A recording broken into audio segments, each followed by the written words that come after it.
Olá, sou Toshihiro Asamura, naturopata, terapeuta reencarnacionista e professor do curso de Física Quântica de Terapia Reencarnacionista. Em primeiro, eu queria agradecer imensamente o convite que a Lucila, da Aporte, me fez para eu poder ter essa oportunidade, essa grande oportunidade de estar, né, palestrando aqui nesse evento. Então, deixa eu compartilhar a tela aqui para podermos dar o início à nossa palestra.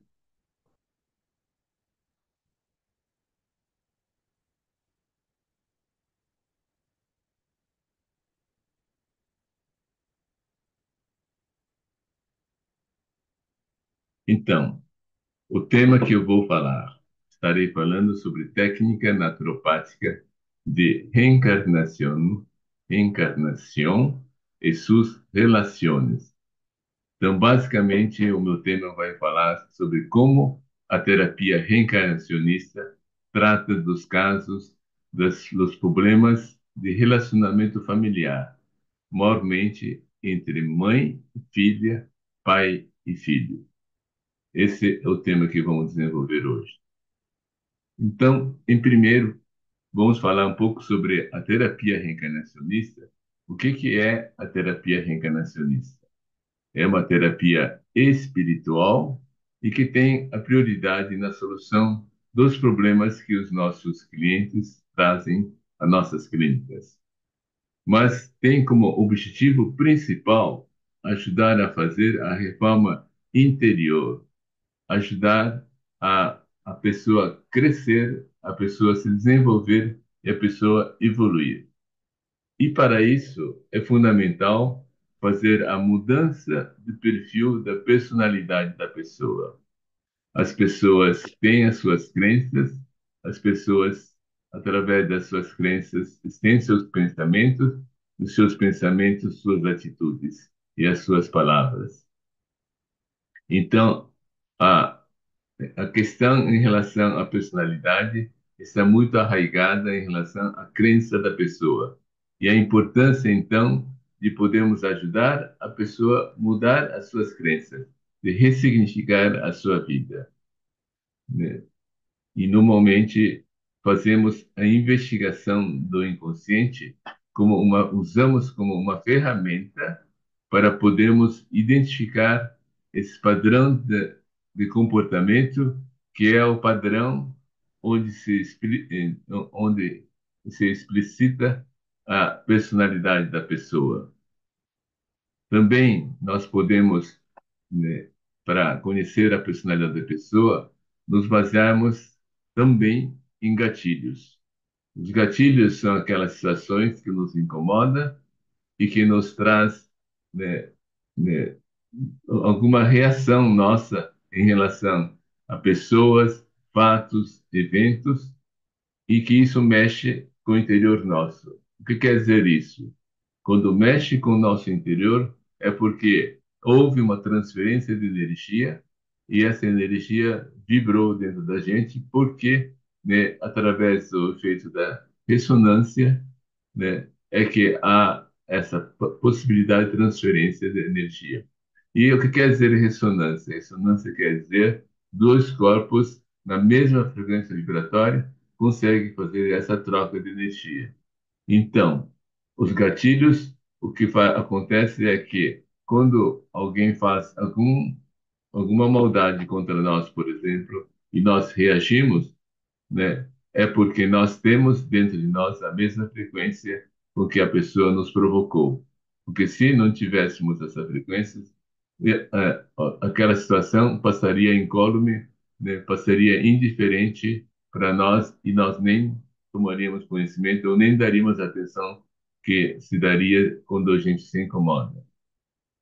E também uma outra forma de a gente perceber qual que é a nosso perfil de personalidade é através da autoobservação. Autoobservação é viver o aqui e agora.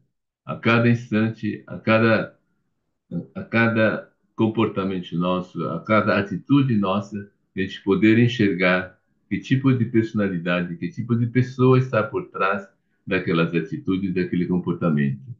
E assim nós vamos tendo conhecimento, nós vamos ter consciência de que tipo de personalidade nós temos, e uma vez tendo consciência, através da investigação do consciente, através dos gatilhos ou através da autoobservação, podemos fazer a nossa melhoria. É fundamental, então, em primeiro, termos a autoconsciência de quem somos, qual que é o nosso perfil. E em cima disso podemos, então, planejarmos ou podemos, tomar a decisão de fazer a mudança nos perfis negativos para que nós possamos evoluir cada vez mais, ser pessoas melhores.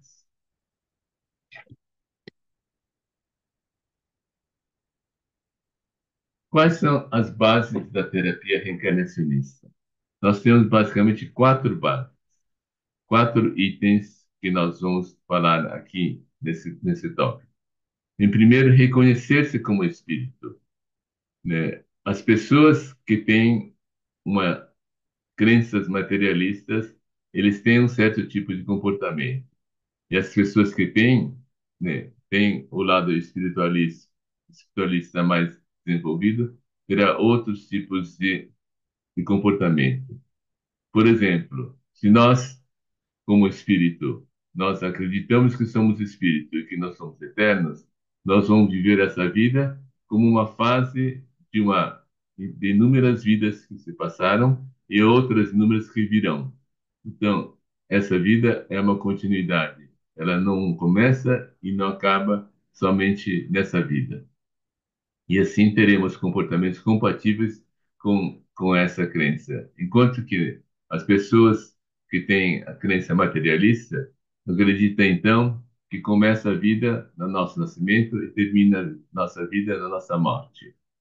E assim eles vão tentar usufruir ao máximo da vida para que eles não, né, que eles possam, através dos seus comportamentos e atitudes, possam usufruir o máximo dessa vida, né? E assim ele não tem aquela forma de pensar, a forma de agir, né, pensando que vamos ter a continuidade dessa vida em outras vidas. Por exemplo, uma pessoa que tem essa noção, essa crença de que nós temos outras vidas, nós podemos dizer que não existe um momento certo ou errado de a gente começar um novo projeto. Mesmo que nós estejamos, né, na, na terceira idade, mesmo que nós já estejamos aposentados, nós temos coisas a fazer, nós temos projetos a desenvolver e assim nós podemos vivificar o nosso dia a dia. Nós podemos ter uma vida plena, mesmo até o último dia nosso, e com certeza nós viveremos mais feliz e mais alegre no nosso dia a dia, tendo um propósito de vida. Acho que esse é um ponto importante a gente falar. Ter um propósito de vida. Então, quem acredita que essa vida, né, não termina na nossa morte, mas sim é uma transição, nós vamos, né, vamos ter uma vida melhor, porque nós vamos ter um propósito de vida. E as pessoas que, como materialista, acham que essa vida termina na nossa morte, então, muitas vezes a finalidade deles é acrescentar patrimônio, acrescentar cargos, acrescentar, né, todo esse lado mais material, né, mas que no final da vida, né, ele vai estar totalmente sem propósito de vida. Outro item, outro ponto é o papel da reencarnação, a importância da reencarnação para quem acredita que nós somos espíritos. É viver reencarnacionista, quer dizer, no dia a dia, a gente considerar que nós somos seres eternos, se nós somos seres eternos, nós fizemos uma programação para vir para essa terra, fizemos uma programação para o nosso dia a dia. E assim nós vamos nos sentir não como vítimas das situações, mas sim como os coautores, né? Essas são as grandes, né, uma das diferenças de uma pessoa que acredita na vida, vida eterna e aqueles que acreditam só numa vida. Viver verdadeira justiça divina. A reencarnação é a grande oportunidade que o universo nos dá para que possamos, em cada vida, em cada reencarnação que nós tivermos, a gente ter a oportunidade de resgatar alguma pendência de vidas passadas, resgatar com as pessoas, principalmente os familiares que são entes que estão ligados conosco, né, karmicamente, e teremos a possibilidade de nos reconciliarmos e nos harmonizarmos. Então, a verdadeira justiça divina, né, é a reencarnação em ação, pois a reencarnação permite com que a gente possa voltar quantas vezes forem necessários aqui para a gente poder nos aprimorarmos, para podermos sermos pessoas melhores, podemos evoluir. E temos também o amadurecimento do nosso ego, a importância do amadurecimento do nosso ego. O nosso ego, a gente poderia classificar didaticamente em infantil, aquelas pessoas que têm comportamentos infantis de uma alegria espontânea, mas também de, de retrair, né, de se magoar facilmente, né? E depois nós temos, né, o espírito adolescente, né, no grau de amadurecimento do ego adolescente, onde tem a característica de um adolescente que não tem medo das coisas, se projeta em seus projetos, né, sem temer, sem ter aquela temeridade e a racionalidade de um adulto. Mas também, por outro lado, dá extrema importância, o lado negativo do adolescente, dar extrema importância à aparência, né, e ser melhor do que os outros, né, e assim por diante. E o ego adulto é aquele ego adulto que já, né, viveu, já passou pela vida, a maior parte da sua vida, e agora já sabe o que é, né? Já sabe o que é importante e o que não é importante.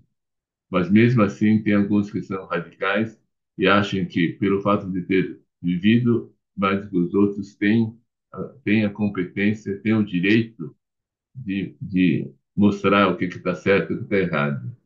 Mas nós sabemos que nessa vida não existe o certo e o errado. Cada um está numa fase evolutiva da vida, cada um tem um seu passado, cada um tem uma história. Portanto, né, o certo e o errado é muito relativo. E também nós temos, né, o nível evolutivo do ego de ancião. O ancião é aquele que já, né, conseguiu, né, juntar em si todas as qualidades positivas de cada nível evolutivo do ego, do ego infantil, do ego adolescente e do ego adulto, e já, né, é uma pessoa que está no caminho da iluminação. E também podemos falar, né, dentro da nossa base da terapia reencarnacionista, de mudanças de perspectiva sobre os fatos da vida. A mudança de perspectivas é exatamente o fato de a gente mudar a forma de enxergar a vida conforme o nosso nível evolutivo, né? Como se fala na física quântica, o observador é quem determina aquilo que quer que se realize no nosso mundo. Então, depende muito do observador, depende muito de cada pessoa, né, que realidade nós enxergamos, que realidade nós queremos que tenhamos nessa vida. E assim nós podermos, né, e realizar aquilo que a gente quer, tornar realidade aquilo que nós conseguimos perceber conforme o nosso nível evolutivo. Investigação do inconsciente é a ferramenta que a terapia reencarnacionista utiliza para poder nortear seu processo de tratamento. É uma ferramenta para ajudar na terapia é um processo totalmente consciente. Nós não usamos nós não usamos né, hipnose, né, e fazemos todo o nosso processo através de uma música de acompanhamento e um mantra para a gente poder fazer relaxamento e expansão e poder fazer, através desse processo, a ligação com o guia espiritual da pessoa. A investigação no consciente, né, nós fazemos de uma forma totalmente consciente, a pessoa fica totalmente consciente durante todo o processo.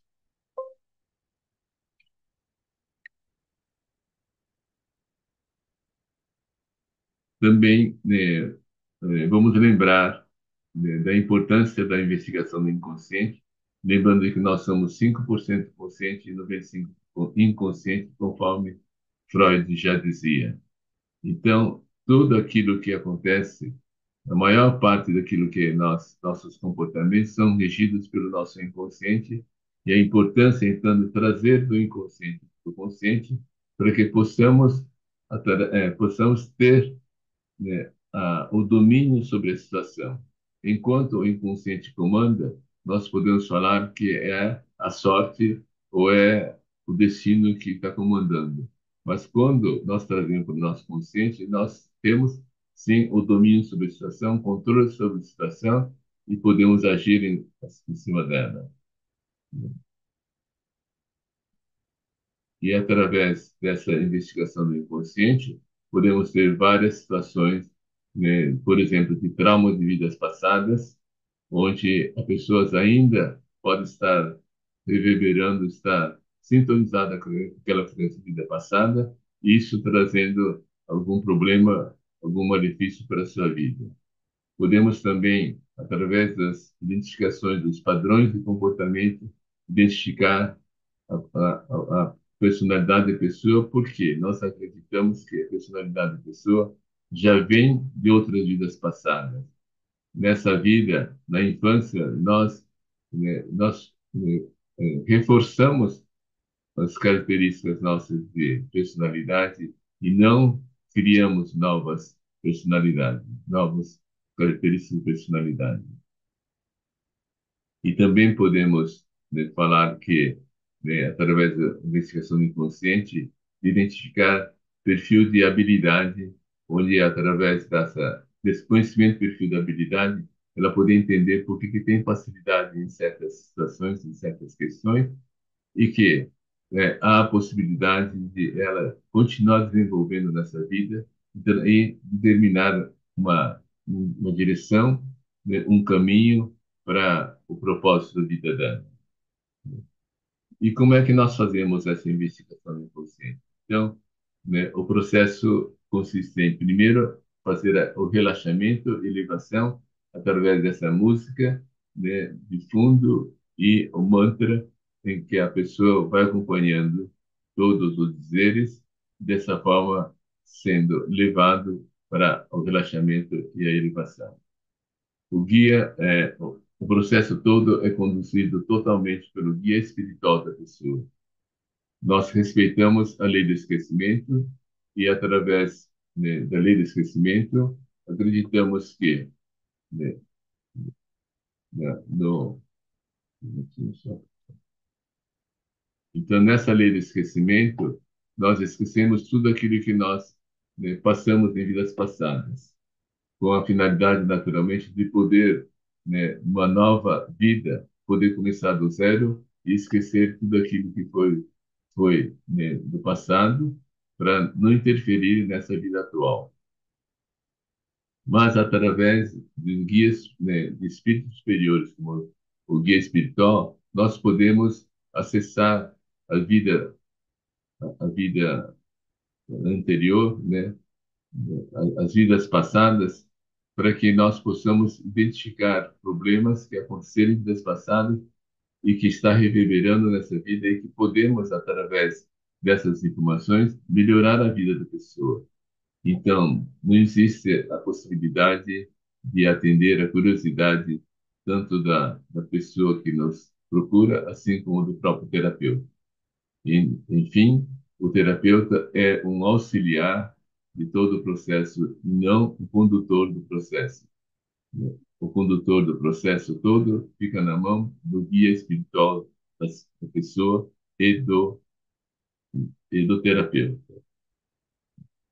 E, principalmente, é importante a gente não atender a curiosidade das pessoas.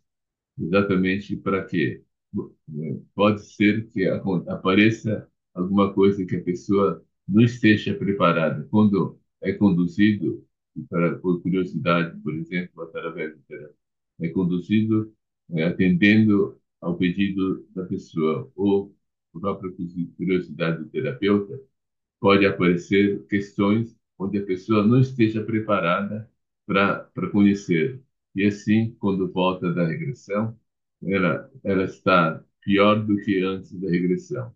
Então, esse tipo de situações nós evitamos através desse processo de colocar toda a condição do processo todo da investigação inconsciente na mão do guia espiritual. Uma outra questão importante que nós faz parte do nosso processo de investigação inconsciente é o momento da volta. Nós dizemos que a frequência vibratória do momento da volta é exatamente a frequência vibratória que ela, ela continua vibrando dessa forma. Se ela voltar, por exemplo, no momento de um trauma, ela vai continuar com essa frequência vibratória do trauma, que muitas vezes pode continuar ou reforçar o problema que a pessoa tem.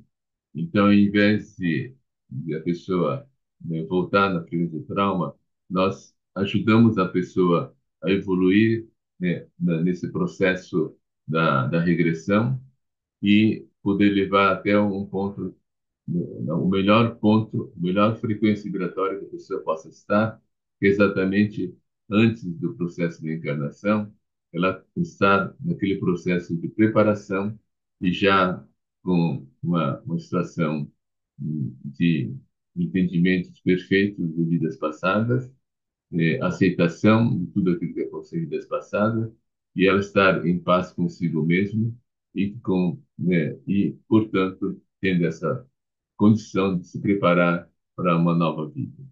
E esse é o ponto da melhor frequência que nós conseguimos levar a pessoa para que ela volte então nesse momento, para que ela volte bem para a vida atual.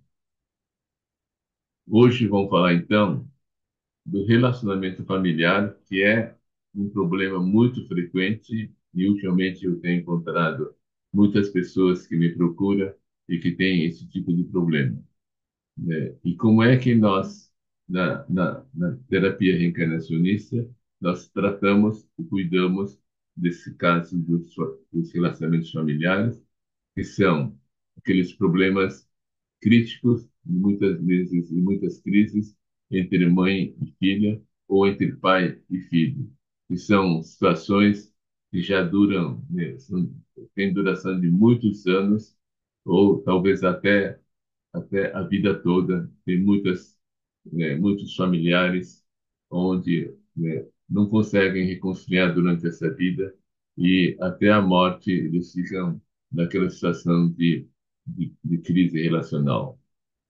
O nosso foco é na reconciliação através da mudança das crenças. Então, do jeito que eu coloquei na terapia reencarnacionista, o nosso principal objetivo é fazer com que a pessoa evolua, que a pessoa ajude, que nós ajudemos a pessoa a evoluir, a pessoa a se transformar.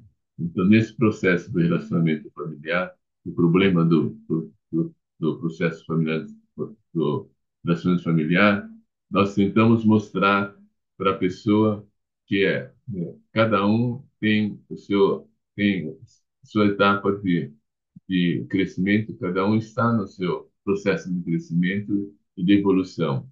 Então, tanto pai como mãe, no começo, quando nós somos crianças, muitas vezes enxergamos os pais como se fossem realmente os modelos, as referências nossas. mas à medida que nós crescemos e nos tornamos adultos, verificamos que os pais também erram. Então, né, a gente permitir porque eles também é, enxergar, né, que eles também estão num processo de evolução, tanto assim, tanto como nós, e trazer para não para uma referência, um modelo, mas sim uma pessoa, um ser igual a nós mesmos. E lembrar que na família as relações se formam, né, através de relações kármicas. Então, na maioria das vezes, as pessoas que constituem uma família, né, eles já viveram vidas passadas, né? Principalmente o que nós sabemos que na nossa programação a gente escolhe pais e mães.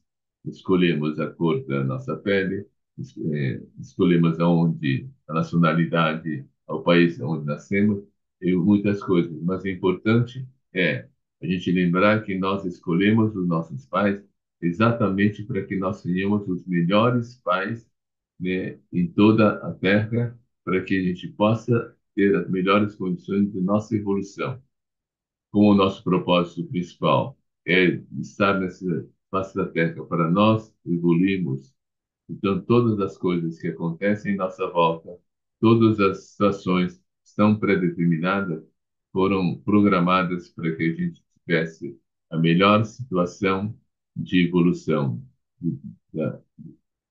Então, todas as coisas que acontecem conosco, né, tanto das coisas boas como das coisas ruins, estão tudo, tudo a favor de nós. Quando nós dizemos está tudo certo, é exatamente isso, porque as coisas ruins estão aí exatamente para o nosso crescimento, são oportunidades de aprendizado e de crescimento. Então, vou listei aqui alguns dos problemas de relacionamento, né? Alguns problemas, algumas situações que causam, né, essa crise relacional, né, dentro de uma família, entre pai e mãe, entre pai e filho, entre mãe e filho. A mãe, o pai autoritário e filho ou filha rebelde. Então, de um lado tem uma personalidade, né, rígida e de outro lado tem uma personalidade né, que se revolta em situações que ela não concorda. Então, isso, né, pode causar situações de conflito entre o relacionamento dos dois, principalmente na adolescência, é quando as coisas começam a acontecer e perduram, né, na fase adulta também. Namorada que não agrada aos pais, e aí fica aquele conflito de que o filho, né, quer ter essa namorada e não quer ceder. E os pais também não querem ceder porque acham que não é a melhor pessoa para poder, né, para poder ter esse tipo de relacionamento.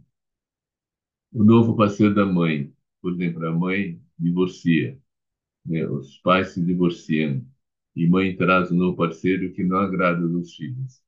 E aí poder ter mais um ponto, um foco de, de desentendimento e de conflito familiar. Desentendimentos em geral, né, são as questões dos valores, os valores que, embora os pais, né, coloquem os seus valores para os filhos, mas muitas vezes os filhos não concordam, né, quando, na adolescência, quando fica adulto, não concorda mais com os valores dos pais e tem os desentendimentos. Tratamento diferenciado e injustiça numa família. A mãe cuida e trata, né, os três filhos, por exemplo, de uma forma diferenciada, dando prioridade para o filho predileto em muitas situações e colocando de lado os outros irmãos. E aí os injustiçados, né, vão se rebelar e vão estar, né, criando esse problema de relacionamento. Quem tem razão?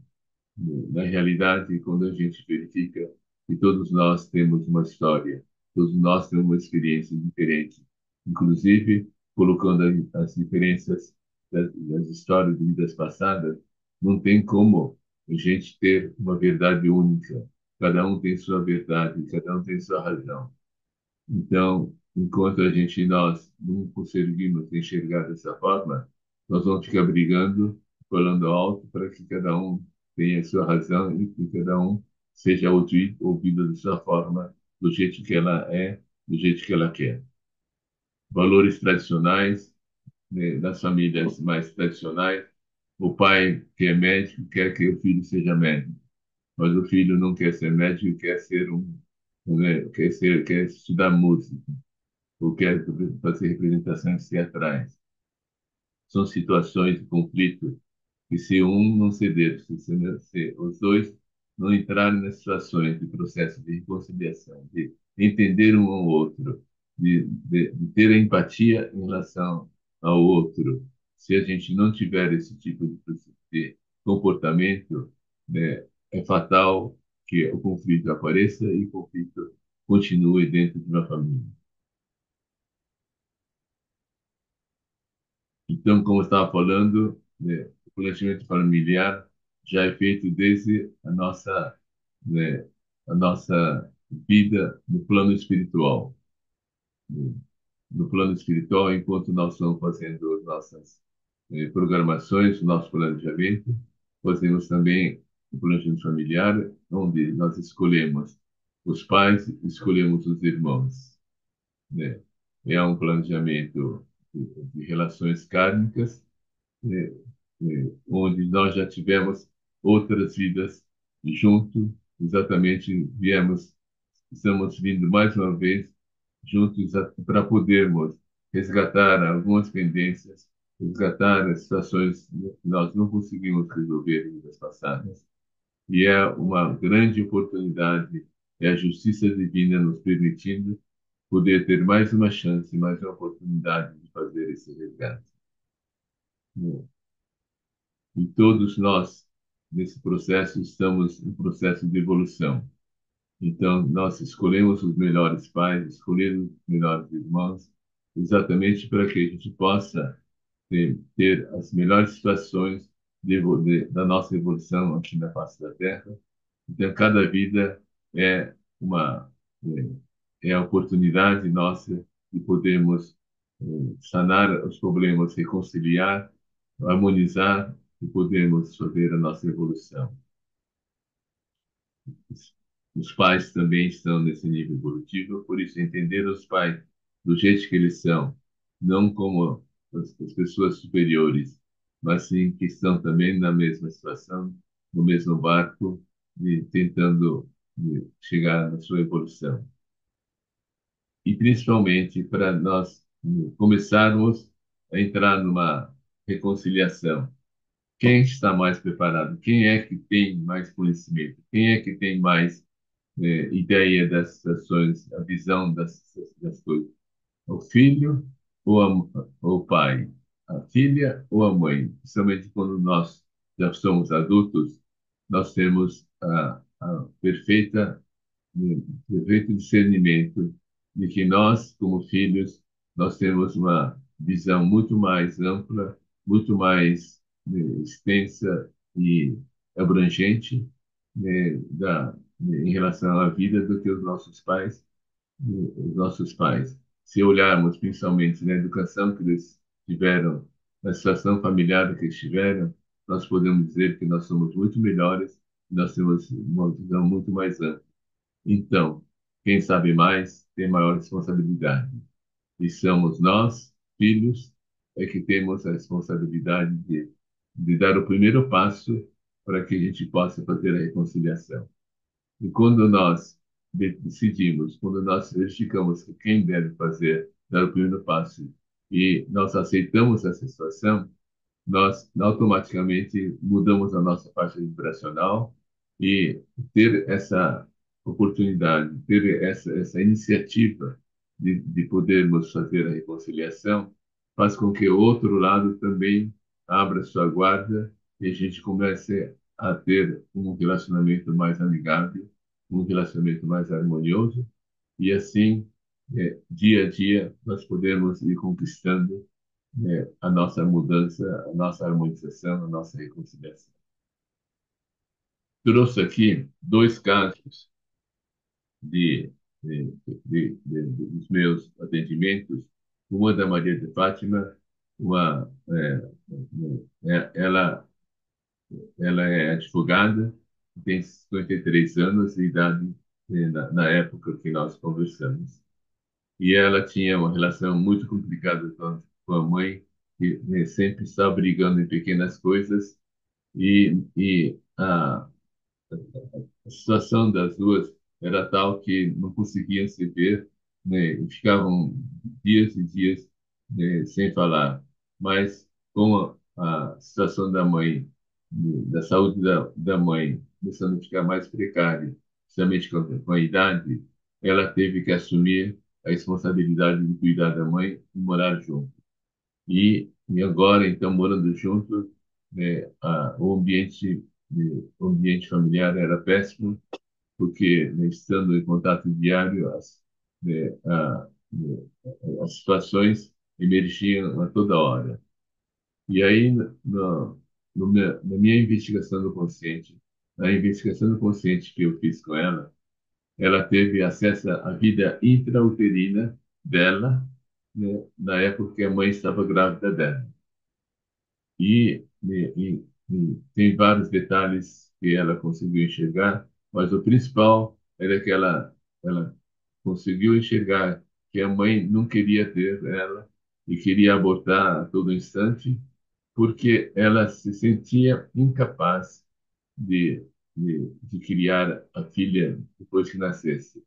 Então, o medo de ter a filha e não saber fazer o quê para educar, para poder criar, né, era o grande foco, a grande situação de que a mãe, por isso que a mãe não queria a filha.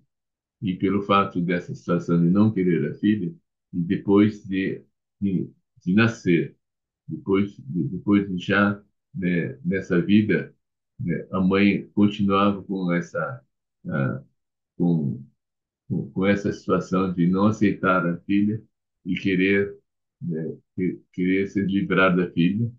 E a filha, naturalmente, com essa vibração, ela sempre se colocava na situação de proteção para que ela, né, não fosse maltratada e pudesse ter uma vida tranquila. Mas através dessa situação do conhecimento do que é, de, de saber de que a mãe não a queria pelo fato de ela ser uma pessoa insegura, de ela ser uma pessoa que não tinha medo da situação de criar uma filha, então ela conseguiu entender a situação da mãe e começar a entrar no processo de reconciliação. Uma vez que ela entendeu por que a mãe não gostava dela, por que a mãe maltratava ela, né, sempre desde criança, então, agora, com essa consciência, ela começa a cuidar da mãe de uma forma mais cuidadosa, de uma forma mais aberta, de uma forma mais consciente de que a mãe, né, a situação da mãe também é uma situação, né, crítica, mas a importância dela entender a situação da mãe, o que fez com que ela, então, abrisse a guarda dela para poder começar a se reconciliar com a mãe e, assim, né, entrar no estado de harmonização. Tem mais um outro caso, né, que eu trouxe, que é do Eduardo. O Eduardo é um rapaz, professor de História, de 38 anos, né, que tinha um relacionamento com o pai muito conflituoso desde a adolescência, né? E até que, mesmo na adolescência, com 18 anos, ele saiu da casa ele é do Rio Grande do Sul, no, estado, né, no Brasil, né, e foi morar em São Paulo, na capital de São Paulo, tentando, né, fugir do relacionamento com o pai para, né, para não ficar nesse ambiente conflituoso. E na investigação do inconsciente que foi feita, né, ele teve né, uma parte da investigação onde teve uma conversa com seu guia espiritual, e o guia espiritual colocou para ele, para que ele fizesse a reconciliação com o pai através da mãe, porque a mãe que já estava meio debilitada era a ponte, era a oportunidade para fazer a reconciliação com o pai. Então, através da mãe, ele teria a oportunidade de se reconciliar com o pai e dessa forma fazer a paz e a harmonização com o pai. Depois que ele soube disso, ele teve a iniciativa de primeiro ligar para o pai, né, e conversar coisas, né, corriqueiras, né, na primeira ligação. Mas nas férias, né, ele foi até a casa dos pais e já com essa predisposição de fazer a paz, a reconciliação, né, ele, né, abordou o pai de uma forma muito mais, amigável, e isso fez com que o pai também se abrisse. E dessa forma, paulatinamente, os dois foram reatando os seus relacionamentos e até que, no final da terapia, ele já estava plenamente em, em, em harmonia com o pai.